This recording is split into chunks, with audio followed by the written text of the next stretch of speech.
Hello everyone, it's Petty Officer Romero from Job Corps, and we have another training video. This week, we will be concentrating on VIP protection bodyguard. To me, it's one of the more ambiguous parts of this curriculum because it's not a common thing. And we talked before about everybody has their idea of which part of security. Some people are perfectly okay with the idea of working, at a front desk at some office building and checking people in, and it's kind of slow paced. Some people want some stuff that's a little bit more exciting. We talked about bounty hunting at one point, and this may be even more.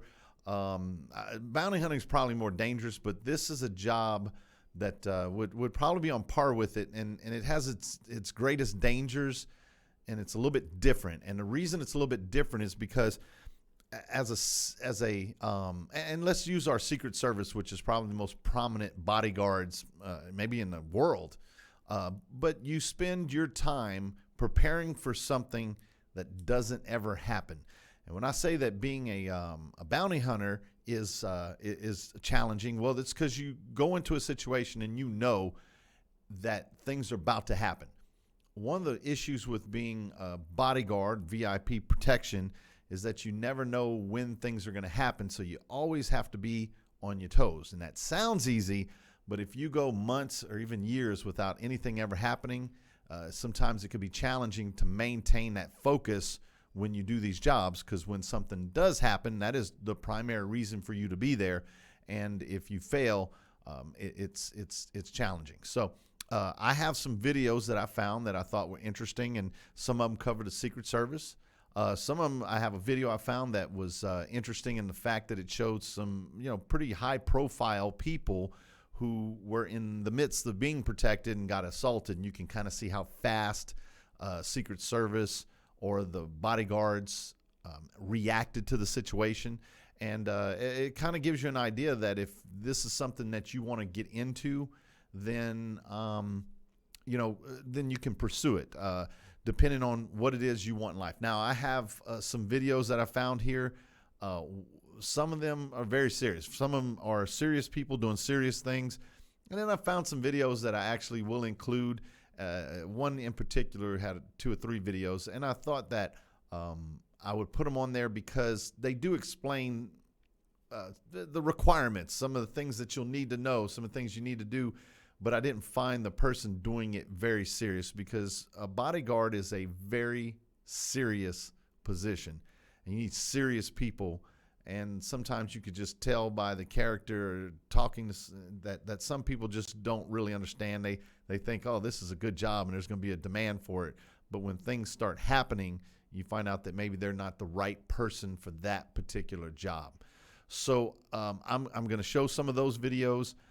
And throughout the week, we'll continue to find more information and more data that will help you understand the position and the requirements. As far as the ETAR goes, it actually doesn't have a whole, very many line items. So some of it's just displaying your ability to do or perform protective services. So that's something that we won't be able to do until we have people in class able to demonstrate that.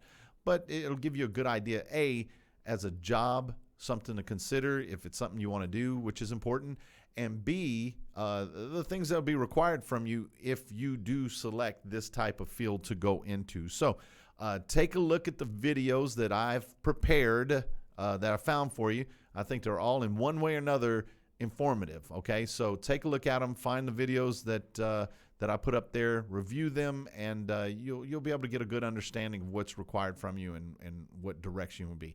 Whether it's something that's upper level Secret Service, because Secret Service, again, maybe one of the most prominent protection services in the world.